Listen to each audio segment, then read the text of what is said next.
But we are continuing our discussion of the rapture. We've talked about what is the rapture, and then we've dealt with when is the rapture.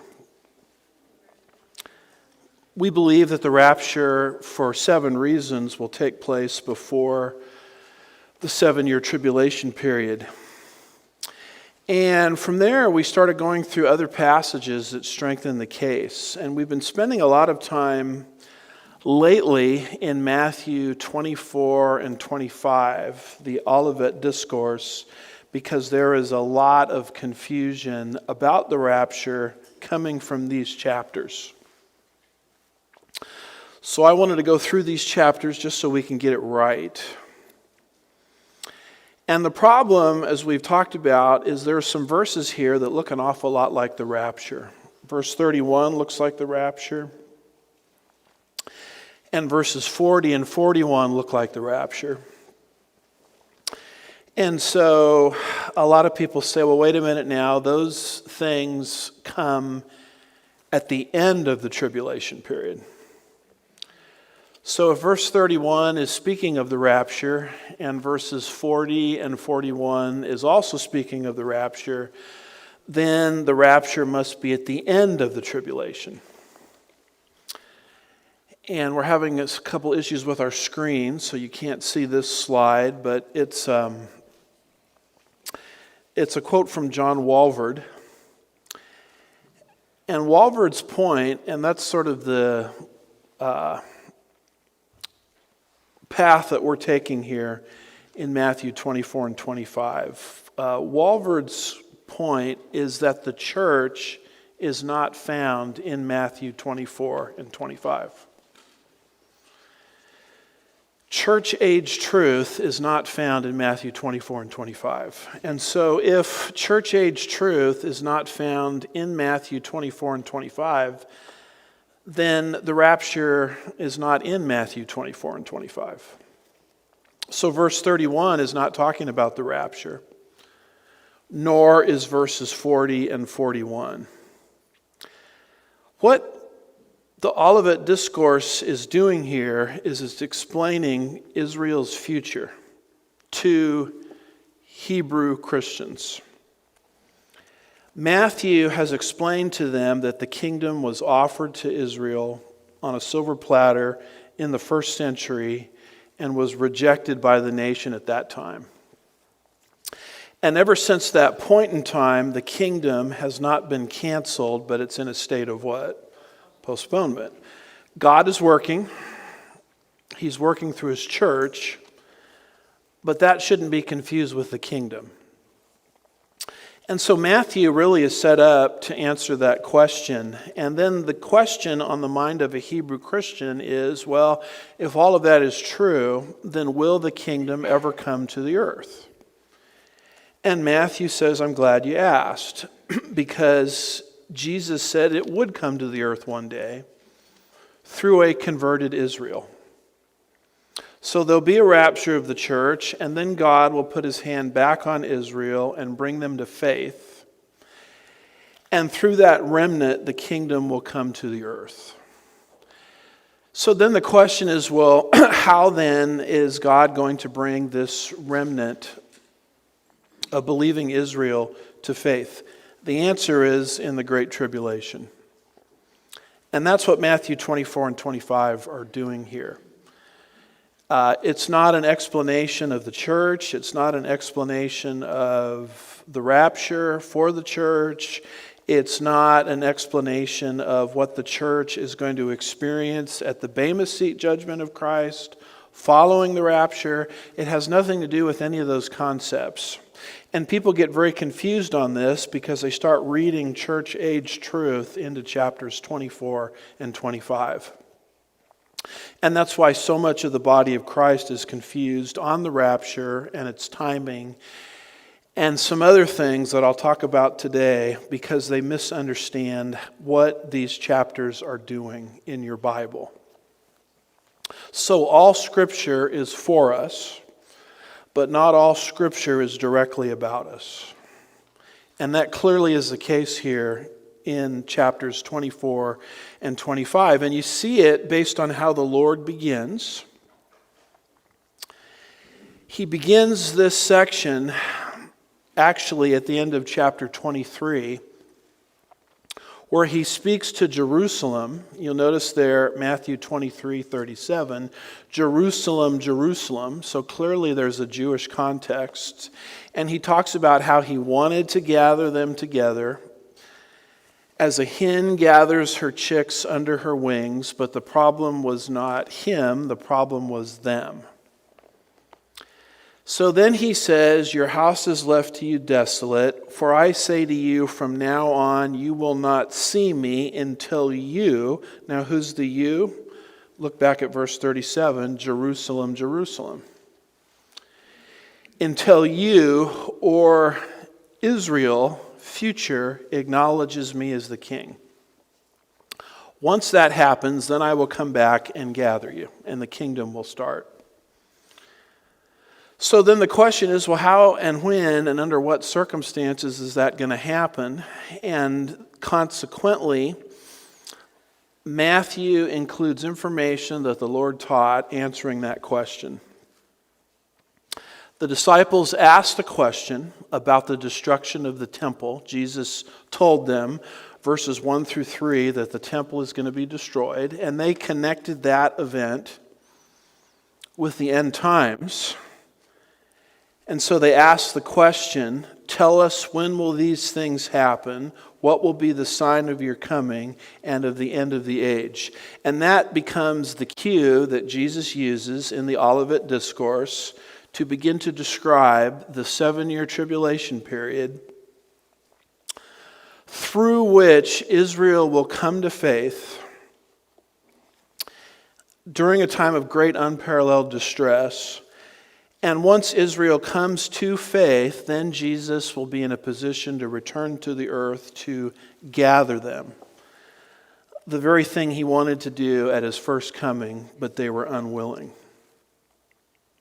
So verses 4 through 14, Christ describes the birth pangs, which are the seal judgments, which will happen in the first half. And then in verses 15 through 20, he describes the event that will happen right in the middle of the tribulation period, which will be the desecration of the temple by the Antichrist, which will be the event that will wake up national Israel. Once the Antichrist betrays them, they will start to reason to themselves that our Messiah is not the Antichrist. For 3.5 years, they have mistakenly thought the Antichrist was their Christ. But when he double crosses them, as politicians do, amen, and it doesn't take the Antichrist too long to do this, it only takes him 3.5 years before he double crosses them, their eyes are opened. And they realize that this guy that's just desecrated our temple is not our Messiah. Our Messiah actually came 2,000 years ago in the person of Jesus. So God knocks us down so that we what? Look up. That's what's happening here for Israel. And then Israel, verses 21 through 22, will be plummeted into the second half of the tribulation period, which will be a time of unequaled distress from the beginning of the world until now. It's a time period when Satan himself, now evicted from heaven, will try to gobble up the nation. And they will have to be supernaturally protected by God himself. And through that process, the unbelieving Jews will be broken off. And by the time you get to the end, only believing Jews will remain. Every Jew on planet Earth will be a believer during this time. And they will call Christ back to the earth to rescue them from the beast and from Satan, which Jesus, or they know him as Yeshua, which Yeshua will do. And then Christ, through that remnant, will start his 1,000-year kingdom. And that time period will culminate with the second advent of Jesus Christ, which is the event that will happen at the end of this time period, verses 23 through 31, as we have tried to talk through that. And that's where it says, and he will send forth his angels with a great trumpet, and will gather together. Notice the word gather there. It's what Jesus wanted to do with them in his first coming, but they wouldn't have him. He will send forth his angels with a great trumpet, and they will gather together his elect from the four winds of the earth, from one end of the earth to the other. Now everybody looks at that and says that's the rapture. That is not the rapture.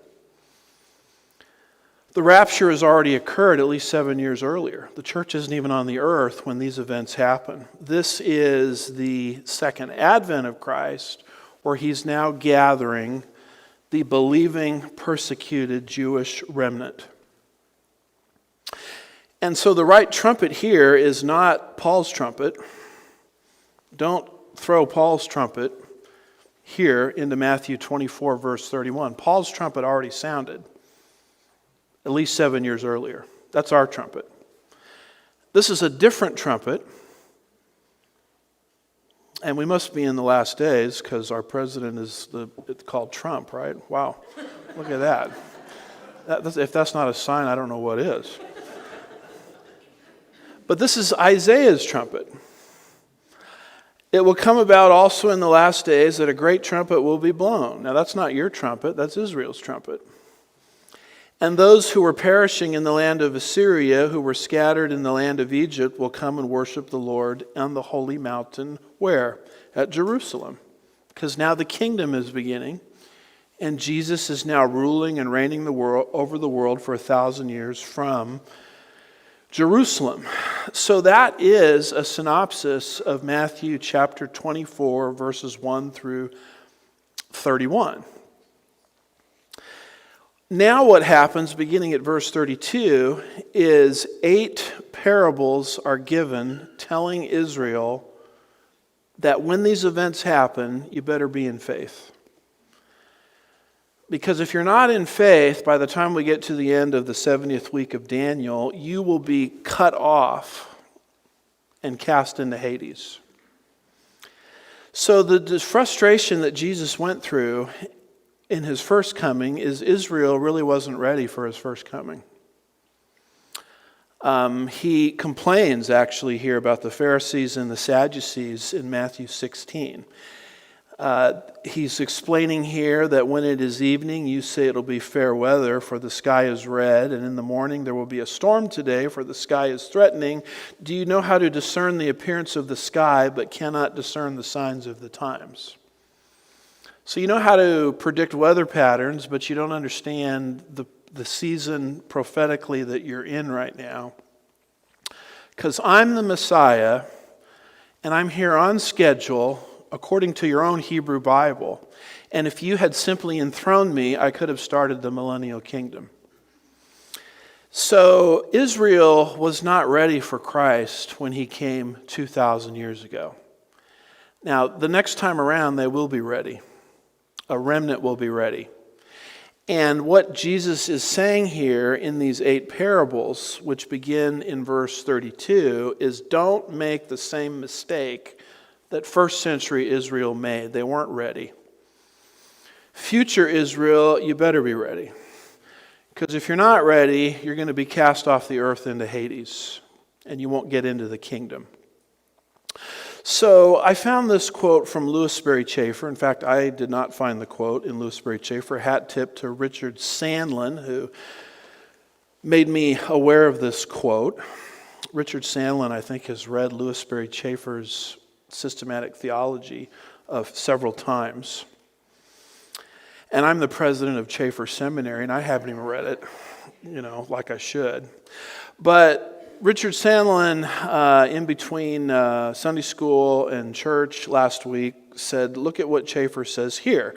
So Chafer basically summarizes what I've been trying to say. It's under a section called the Eminent Return of Christ. And it says, whether it be that the coming of Christ to the earth in glory when Israel is to be delivered, or that coming into the air to receive his bride, that coming is imminent.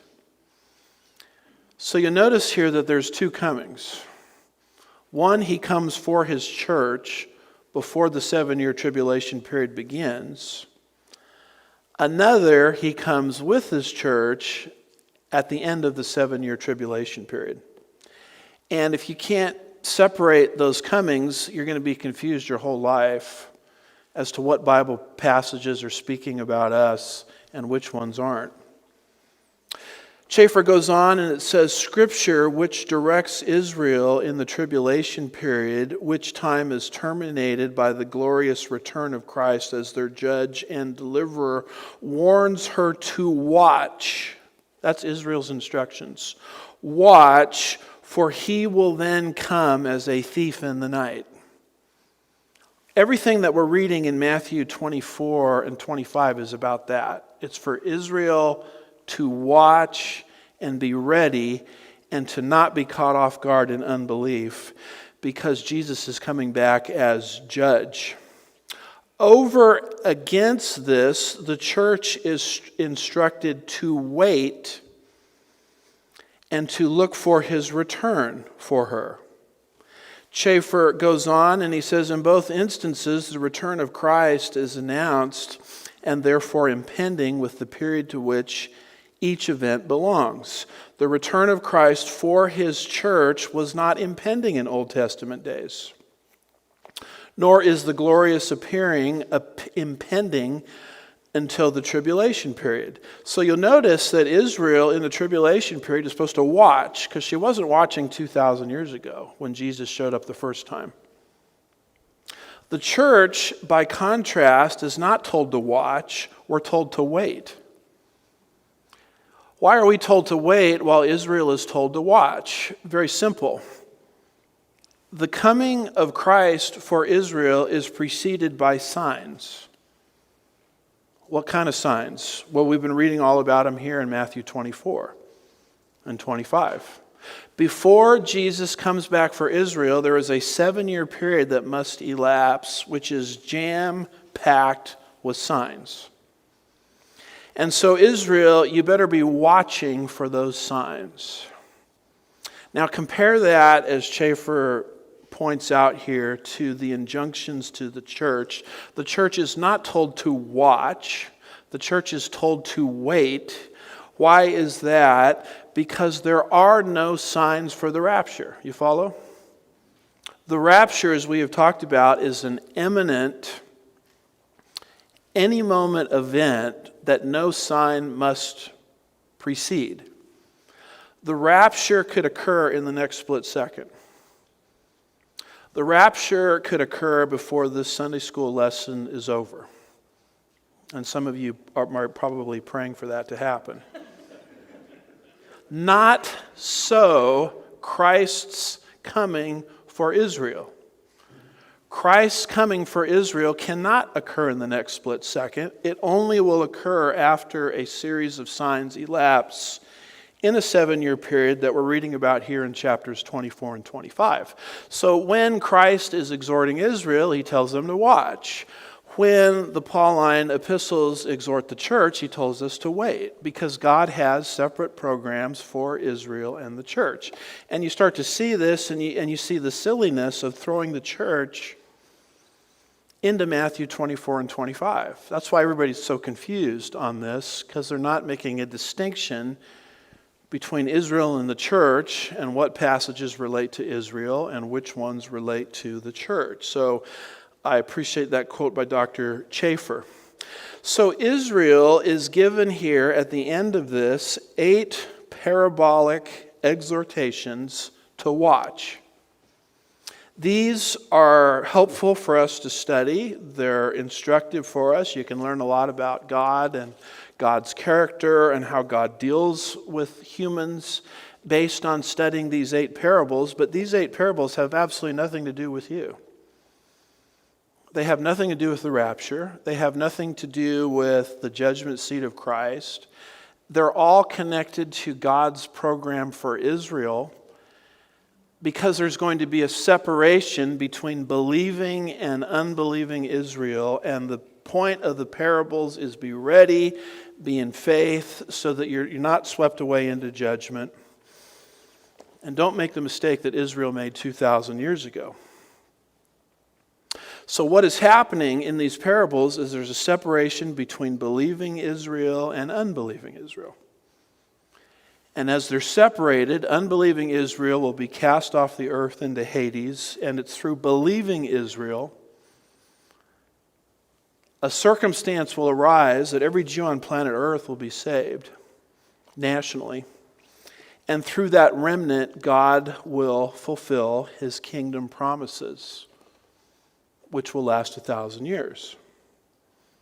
So Zechariah 13, 8 and 9 is very clear on this. 500 years before Christ showed up the first time, Zechariah says, it will come about in all the land. Now what land is that? That's not Houston there. That's not Texas. It's the land of Israel. It will come about, now we are the Lone Star State, and so is Israel a Lone Star State, but don't confuse the two. All right. It will come about in all the land, declares the Lord, that 2 parts of it will be cut off and perish, and a third will be left. That's the separation that's just being described here in the Olivet Discourse. And I will bring the third part through the fire, refine them as silver is refined, and test them as gold is tested. They will call upon my name, and I will answer them. I will say they are my people, and they will say the Lord is my God. So be ready, Israel. So let's communicate that through 8 parables. Number 1, the parable of the fig tree. And we've studied this. The generation of Jews that sees all these things. What things? Everything we've studied in Matthew 24. Such as the desecration of the Jewish temple. The generation that sees that will not pass away. God will preserve that generation, or at least a remnant from them, because through them he will begin the kingdom.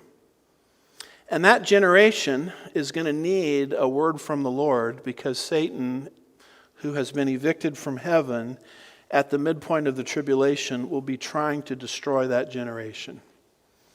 And so that's what the fig tree is about. A lot of misunderstandings about the parable of the fig tree, and I'm just trying to give you what I think is the right contextual reading of the fig tree, and this generation will not pass away. It's talking about the Jewish generation that sees their temple desecrated, that Satan is trying to annihilate. That generation will not disappear from the earth. A third of them have to remain so that God will fulfill his kingdom promises through that generation. Second parable is the days of Noah. It says in Matthew 24, verses 36 through 39, particularly verse 39, in the days of Noah, they did not understand until the flood came and took them all away. So why is he bringing up the days of Noah? Because there was a separation between belief and unbelief in the days of Noah. Those in faith, only 8, were in the ark, and those in unbelief through the floodwaters were swept off the earth. And so by way of analogy, Israel, make sure that you're in faith at the end of the tribulation period, because if you're not, you will be swept away into judgment. Only believing Jews will enter the kingdom. God is totally uninterested in fulfilling his prophecies to Israel just because they're Israel. He is interested in fulfilling his prophecies not to any Israel, but to believing Israel. A group that sometimes Paul refers to as the Israel of God. That's the whole point of the tribulation period, to produce that group. So the point of the days of Noah parable is to make sure you're in the right group, Israel. If you're not, you're going to be just like people prior to the flood who were eating and drinking, marrying and giving in marriage until the day Noah entered the ark and the flood waters came and swept them all away. Now the third parable is the comparison of the 2 men and women. And this is the one that really everybody thinks also is the rapture. And what does it say? There will be 2 men in the field, one will be taken, one will be left. 2 men will be grinding at the mill, one will be taken and one will be left. Now, in our last couple of studies, I gave you 5 reasons as to why this has nothing to do with the rapture. Why does this have nothing to do with the rapture? Because you'd have to ignore the preceding context to get that to work. You would have to ignore the days of Noah chronology, which comes right before, where it's the unbelievers that are taken. Now that can't be the rapture, because when the rapture happens, it's the believers that are taken. It's the exact opposite of the rapture. Jesus here uses an interesting expression, the Son of Man. Now that is an expression, as you study it, that only relates to God's dealings with Israel, not the church. It's connected to Daniel 7, when God will bring his kingdom in and through Israel at the end of the tribulation period. You also have to ignore all of the other judgments in Matthew. All of the other judgments in Matthew deal with, like Matthew 13, verse 30, the gathering up of the unbelievers. They're the ones taken into judgment, and believers are left behind to enter the kingdom. It's the exact opposite with the rapture, where at the point of the rapture, it's the believers that are taken, and unbelievers are left behind. And all of Matthew's judgments give you a different order than what you have with the rapture. So if you're going to make verses 40 and 41 the rapture, you have to interpret that in a way completely unique to every other single judgment that Matthew describes. And then, of course, another reason why this has nothing to do with the rapture is the parallel passage in Luke, where when the Lord says one will be taken, one will be left, they ask him, where are they going to be taken to? And the answer is, where the body is, there the vultures will be gathered. Now that's not a happy place. That's a place of judgment. Because in the Bible, when God brings judgment, there's so many dead bodies that the birds of prey will come and gorge themselves on the corpses of the deceased. So quite clearly, being taken here is not being taken to heaven to be with God, as will occur at the point of the rapture. It's being taken into judgment. So Matthew 24, verses 40 and 41, it doesn't matter how many best-selling books you've read that use verses 40 and 41 as the rapture. It doesn't matter how many movies you've watched that use verses 40 and 41 as the rapture. It doesn't even matter how many songs we've sung in Christianity that use verses 40 and 41 as the rapture. The fact of the matter is verses 40 and 41 are not talking about the rapture. Now, the last time I was with you, I felt bad because I talk about force feeding. I feel a little bit force-fed after Thanksgiving. I felt like last time I gave you so much information, I don't know if you really had a chance to process it. But there's a lot of people that say, no, Andy, I'm pre-trib, and verses 40 and 41 is the rapture. So I tried to respond to their arguments last time. One of the arguments that they use is they note the switch from airo to paralambano. When Jesus is talking about the floodwaters coming in the days of Noah and the floodwaters took them all away, he uses airo. But then when he talks about 2 men in the field, one will be taken, one will be left, he switches and uses paralambano. And people say, aha, the switch in the Greek verb indicates that Jesus has switched subjects and is now talking about the rapture. The problem with that is Hebrew words and Greek words, different words, can be used to describe the same event. Elisha's ascension, 2 Kings 2 verse 1, verse 3, and verse 5. When you study that in the original language, you'll note the switch in the Hebrew words describing the same event. When Christ was taken away for execution, that singular event, John 19, verses 15 and 16, was described through two completely different Greek words. One was airo, one was paralambano. When paralambano started to be used, it wasn't a switch in subject. It's describing the same event. So, therefore, the switch in Greek words from the days of Noah to one taken and one left, and the argument that suddenly Jesus has switched subjects and he's talking now about the rapture, as my professor Stan Toussaint used to say, that dog won't hunt. That's an argument that people throw at you, and the reality is it doesn't make any sense when you look at the totality of the evidence. Another argument that is very common is it says here very clearly that no one knows the day or the hour. Now, people say that can't be the second advent at the end of the tribulation period, because we do know the day or the hour of that event. It's going to be exactly 7 years after the Antichrist enters into a peace treaty with Israel. The moment the Antichrist enters the peace treaty with Israel, any discerning Jew on planet Earth can get out their stopwatch and click it, because exactly 7 years later, Jesus is coming back. Now, we're not going to be using stopwatches here on the earth, because we're going to have the best seats in the house, watching this whole thing from heaven. So people say, well, it says no one knows the day or the hour, but you can know the day or the hour of the second advent. So this can't be talking about the second advent, therefore this must be talking about the rapture.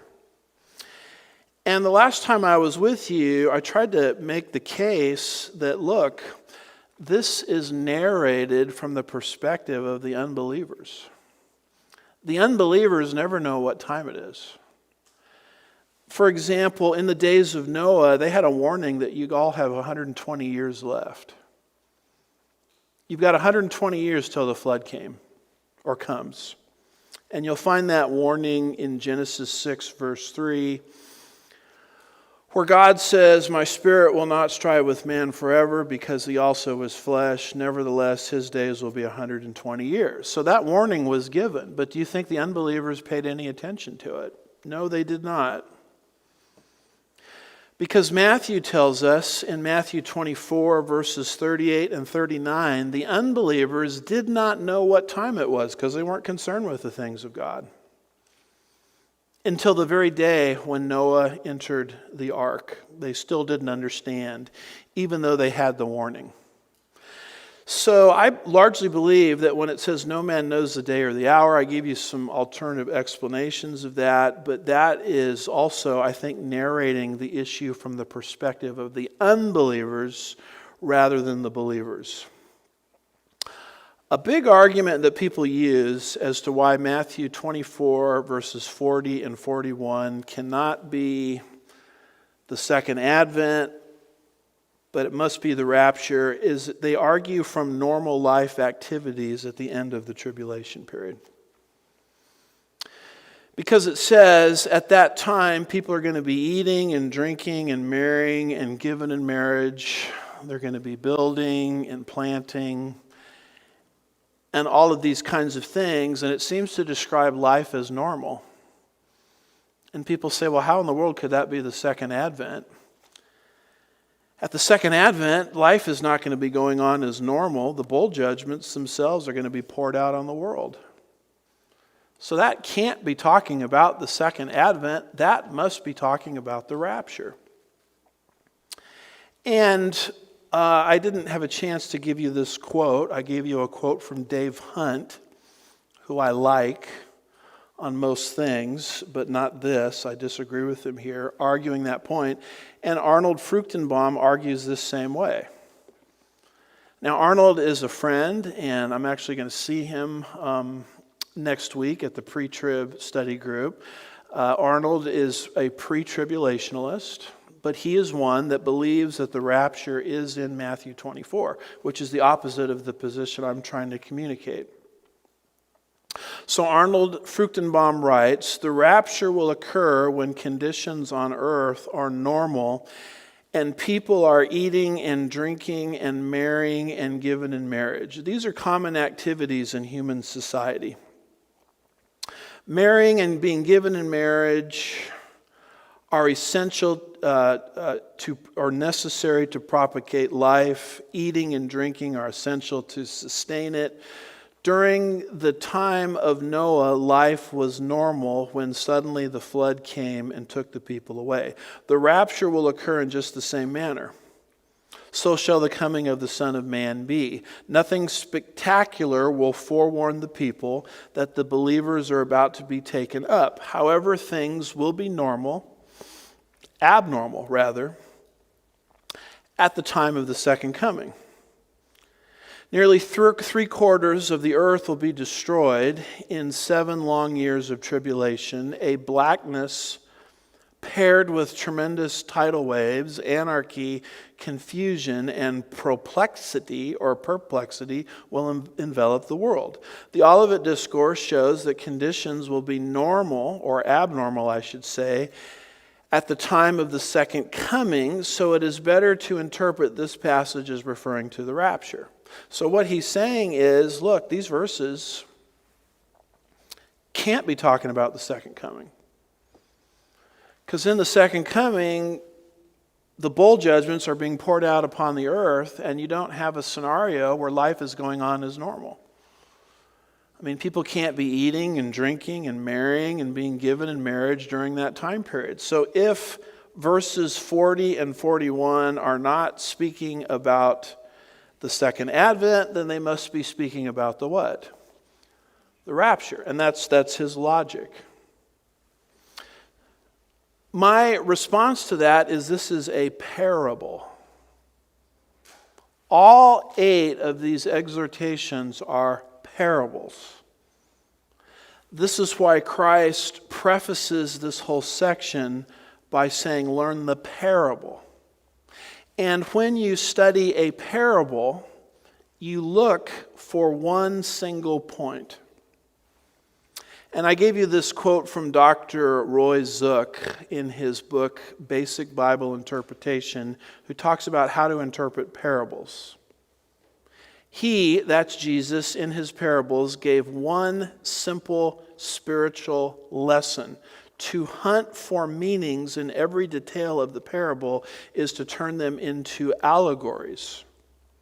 So what is the single point of people eating and drinking and marrying and being given in marriage to the point where they're caught off guard by the judgment of Christ at his second advent? What is the single point? The single point is people at the time of the second advent will be caught up in life.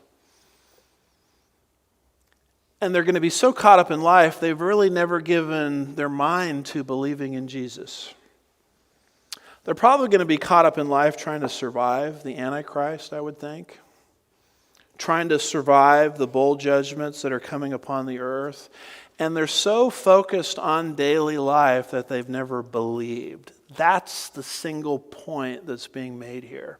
It's not trying to get into what kind of economy will exist just before the second advent. Are people going to go out to dinner just before the second advent? Are there going to be farmers as you get close to the second advent? And what people are doing is they're trying to hunt for all of these meanings when Jesus is just communicating one point. He's not talking about interest rates or the type of economy that's going to exist just before the second advent. There is just a single point, and that's how you interpret all parables of Christ. What's the point? The point is people are caught up in life, and they've never believed. And so they're swept away into judgment when Jesus returns. And his point is, don't be in that group. Don't be in the unbelieving group, Israel, but be in the believing group. That's the single point that's being communicated here. And lastly, Arnold uses the expression peri-day. But of that day or the hour no one knows, verse 36, that's peridei in Greek, and Arnold's point is that peridei is used to switch subjects. The reason he feels he's justified in seeing the rapture in verses 36 through 41 is Jesus used a peridei construction here. Now concerning, and when you track down that peridei construction, it denotes a change of subject. So because Jesus is changing subjects, peridei, he must be inserting information about the rapture. The reality of the situation is, yes, peridei does connote a change of subject. Arnold himself shows you the many verses here in this paragraph where peridei communicates a change of subject, but in all the examples, it's a change in a related subject. It's not a transfer into a whole new subject. So after church, we could have a discussion, if you want, about my car. We could talk about, does it need a wash? And then I could say peridei. We could start talking about what kind of gas mileage it gets. Peridei now concerning, let's talk about how much inflation do the tires need? You can tell I know a lot about cars, right? I'm sitting there struggling, trying to think of something about my car. I don't know a lot about cars. I know you turn the key on and it goes. Other than that, you take it to someone to get it fixed. So I'm struggling here with my analogy, but my wife knows a lot more about automobiles than I do. And if you knew my wife, you wouldn't laugh at that because she knows about most things more than I do, which is no great shock. Just get the two of us alone and you'll see that very rapidly. But my point is, when we keep talking about my car, we're talking about the same subject matter, but we're switching the conversation within the subject matter. If I were to say, well, let's talk about the Los Angeles Lakers, that wouldn't be a switch of subject within the subject matter. That would be a switch to a foreign subject. You see that? So when Jesus is using peridei, now concerning, he is talking about different subjects within the broader subject of God's end time dealing with the nation of Israel. A peridei there does not justify Christ going into an unwarranted foreign subject, which he would have to do if he started talking about the rapture. If he started talking about the rapture, it would not be the normal use of a peridei, where it's a change in related subject matter. It would be a totally foreign subject. And so I believe that people that think the rapture is here in verses 40 and 41, and they sound very academic by saying, well, there's a peridei there. I think they're abusing, in my opinion, what perideis do. They're never a change in an unrelated subject. You look at all Paul's usages of peridei. It's changes in related subject. For example, in 1 Corinthians 11, he's talking to them about head coverings in church. And then he says peridei, and he talks about communion in church, in the Corinthian church. So he's dealing with different subjects within his broader subject of worship within the Corinthian church. He doesn't all of a sudden start talking about, how old is the earth or something like that. So the peridei is not enough here to insert a foreign subject. Jesus is not talking about the rapture in Matthew 24 and 25 anywhere. Now, he will talk about it later on in the week in a totally independent discourse aimed at the church, called not the Olivet Discourse, but the what? Upper Room Discourse. There you're going to find the rapture.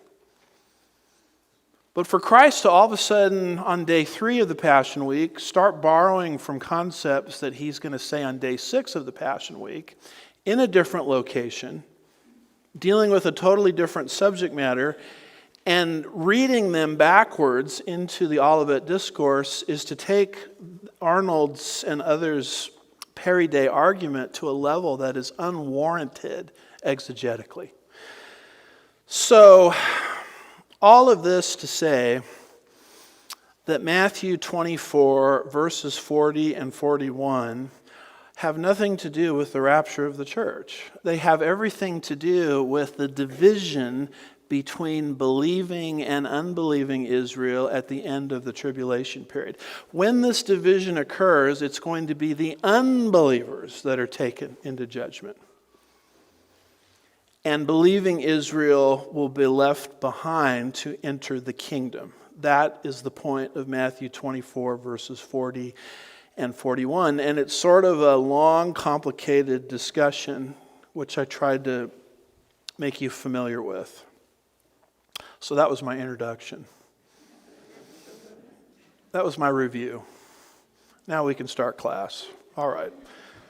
Let's at least try to cover verses 42 through 44, which is the next or the fourth parable that Jesus gives here in this context.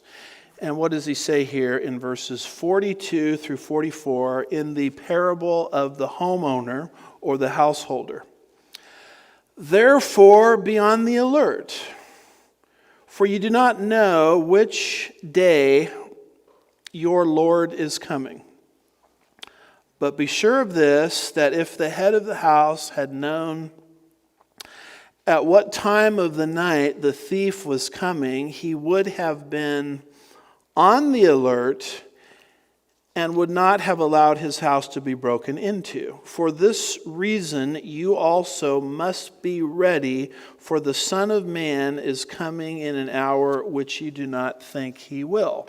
So you'll notice that the coming of Christ here is described as a coming in the thief, as a thief in the night. Now, that in and of itself cannot be the rapture. Because when a thief breaks into your house, utilizing the element of surprise in the middle of the night, is that a good thing or a bad thing? That's a bad thing. Now, how could that be the rapture when the rapture is a good thing? That's why Paul, when he finished his remarks on the rapture in 1 Thessalonians 4, verse 18, said what? Comfort one another with these words. The notion of, are you comforted by a thief breaking into your house in the middle of the night? I mean, the notion of being comforted with these words is a foreign idea to a thief breaking into your house in the middle of the night. So what is Jesus getting at here with the parable of the householder? He's saying, look, if you're unbelieving Israel, you're going to be caught off guard by this event of my return at the end of the 7-year tribulation period. And if you're not in faith, by the end of the 7-year tribulation period, you're going to be caught off guard by my judgment when I return. And you're going to be taken or swept off the earth into judgment. That's his point. His point is there's coming a division between unbelieving and believing Israel, and you better be certain you're on the right side of the ledger when these events take place. And then we have the parable of the wise servant. This one, oh my goodness, this one has tortured Christians. I can think of countless examples of believers going through sweaty palms and sleepless nights because they believe, based on bad teaching, that as a member of the church, they're going to show up before Jesus one day and he's going to cut them to pieces. So what does this parable say? This is the parable now of the wise servant. This would be parable number 5, beginning at verse 45. Who then is the faithful and sensible slave whom his master put in charge of his household, to give them their food at the proper time? Blessed is that slave whom his master finds so doing when he comes. Truly I say to you that he will put him in charge of all his possessions. But that evil slave says in his heart, my master is not coming for a long time, and begins to beat his fellow slaves and eat and drink with drunkards. The master of that slave will come in a day when he does not expect him. Now, why is Jesus coming in a day in which he does not expect him? Because the man is an unbeliever. That's why. The master of the slave will come in a day when, the master of the slave will come on a day when he does not expect him and at an hour which he does not know. Verse 51, and will cut him in pieces and assign him a place with the hypocrites. In that place there will be weeping and gnashing of teeth. Now, verse 51, being cut up, being assigned a place with hypocrites where there's weeping and gnashing of teeth, do you think that all of that is speaking of a believer, how the Lord treats a believer, or how he treats an unbeliever? I mean, it's very clear he's dealing with unbelievers.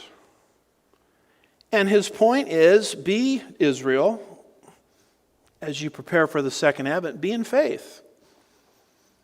Because if you're not in faith, what's going to happen is you're going to be cut into pieces because you'll be an unbeliever, and you will be assigned a place in outer darkness where there's weeping and gnashing of teeth, which is hell or Hades, and you will not enter the kingdom.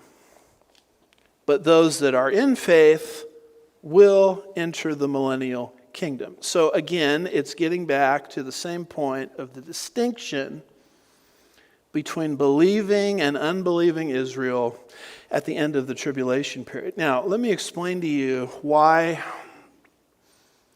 not understanding this correctly will cause you to be tossed and blown about by every strange wind of teaching out there. There are many people that I happen to agree with on a lot of different issues that will put the church right into this. And they will say, this is actually the Bema Seat judgment of Christ. When you appear before the Lord as a Christian, as a member of the church age, at the Bema Seat judgment of Christ, you run the prospect of being chopped and cut up. Now, my wife were dining in the home of a well-known professor who taught this view. And it's sad for me even to have to call out his name because I think his early writings were so good. His name was Zane Hodges. He's with the Lord now, so now he knows better. Amen. But he believed that the church is in these parables and that this is actually a portrayal of the church at the Bema Seat judgment of Christ. And me, I was too intimidated to say anything, but my wife wasn't. And she asked him point blank, and I was sitting right next to her, and I heard his answer. So you believe then that it's the Christian, verse 50 and verse 51, at the Bema Seat judgment of Christ, that's going to be chopped to pieces. She asked him point blank. And he said yes, because Hebrews chapter 4, verse 12, see how far he's got to get out of the context to make this work? Hebrews chapter 4, verse 12 calls the word living and active and sharper than any double-edged what? Sword. So he was taking Hebrews 4, verse 12 and reading it into Matthew chapter 20, verse 51. And he was always making the point that the Bema Seat judgment of Christ, I tell you, it's not going to be a fun place. And what is happening in this perverted teaching is they're taking heaven and they're turning it into hell. That's what they're doing. And I want you to understand something, that when you appear before the Lord at the Bema Seat judgment of Christ, you are not going to be chopped up. You yourself will not be put through a fire. And read it in 1 Corinthians 3, 10 through 15. Your works and my works will go through a fire, though. And whatever remains after the fire finishes consuming will be part of a reward that we will receive above and beyond salvation. And yes, there will be loss. And yes, there will be moments of shame. But the reality of the situation is you're not going through a fire, and you're not going to be put under a sword, and your salvation is no longer in jeopardy because you're eternally secure. So then how would he interpret this place of weeping and gnashing of teeth? You mean a believer is actually going into a place where there's weeping and gnashing of teeth? And this is where they begin to develop the doctrine of millennial exclusivism. Millennial exclusivism is the idea that some Christians that have lived a good life will go into the millennial kingdom and others will not. They won't go to hell, but they're going to a place of outer darkness where they will remain for 1,000 years. Now, to me, it's a little bit like a Protestant purgatory, is what they're teaching. And they're trying to develop this whole doctrine of a very severe Bema Seat judgment of Christ from these passages. And the basic error that they're making is they're taking something related to Israel in a specific context where believers will be divided from unbelievers at the end of the tribulation period, which is what the whole context is about. That's why we've been going through this so slowly and so methodically to communicate this point. This is actually our 9th lesson in this. Because unless you do the work on the front end, you're going to end up with dumping things into a foreign context on the back end. And so they're taking church age truth and they're ramming it in here. And they are teaching what I would call punitive damages at the Bema Seat judgment of Christ. Now, if you want a really good, correct teaching on this, I recommend the teaching that J.B. Hickson did at the Duluth Bible Church conference. And the title of his presentation is Why I Am No Longer Free Grace, which you can find on YouTube very easily. Why I Am No Longer Free Grace by J.B. Hickson. Because what he discovered is as he hung around these types of teachers, they were teaching these foreign ideas. Punitive damages and things of that nature at the Bema Seat judgment of Christ. Believers being cut up at the Bema Seat judgment of Christ. And actually some believers missing the millennial kingdom because they sort of go into millennial exclusivism and Protestant purgatory. Now, the late Chuck Missler, in his final book, Chuck Missler, who I have a very high opinion for, in his book on the kingdom that he co-wrote with his wife at the end of his life, is just absolutely filled with this type of insanity. And so you hear a teacher that you like say something that you appreciate, and then all of a sudden you start buying into everything they say, and suddenly they turn heaven into hell and start reading Bema Seat judgment truths where they don't belong. And it's interesting that when you get around these guys, another one is Joseph Dillow, who wrote a book called Reign of the Servant Kings, and it's been updated. It was already 1,000 pages, so I guess they had to add 500 more pages. I agree with a lot of the things Joseph Dillow says also, until he gets to this subject. And then he starts reading the Bema Seat into these things. Now, when you get around these people, they sit there and they wow you with their knowledge of Greek. Sort of like what Zane Hodges was doing with the sword, going over to Hebrews 4, verse 12, and bringing it into the discussion. And you hear all that at first sitting, and it's sort of impressive. until you realize this fact, that knowledge of the Greek will not rescue you here. I don't care how much Greek you know or don't know, or how many verbs you can parse. It has no bearing on this subject because of the what? Starts with a C. The context.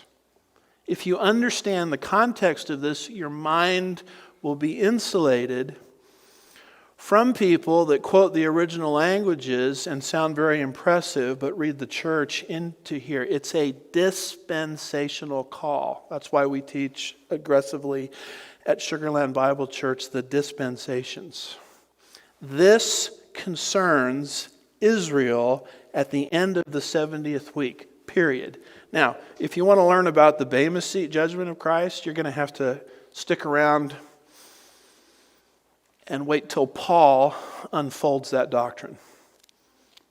Jesus is going to make a few hints of it in the upper room, but Paul will unfold it. And there, when you read Paul, you'll discover that it's not a time of punishment. Salvation is secure. Rewards will either be given or not given. You're not going to be beat up. You're not going to be thrown into outer darkness. You're not going to miss the millennial kingdom. You're not going to have a sword going through you. To get those concepts to work, I have to leave the upper room discourse. I have to leave the Apostle Paul, and I have to go to the Olivet discourse, where Jesus is not dealing with the church, but he's dealing with the dispersion between believing and unbelieving Israel at the end of the tribulation period. This whole thing may have gone totally over your head today, but here's the reality of the situation. Theology matters. If you believe Christ is going to cut you up at the Bema Seat judgment of Christ, why would you be looking forward to his return? And the reality of the situation is that the blessed hope is no longer the blessed hope. When you turn heaven into hell, there's no incentive to look forward to the return of Christ. And I know several cases where Christians are scared out of their minds and have spent decades as a Christian scared out of their minds inappropriately because they've been mistaught. So, with all that being said, have a nice afternoon.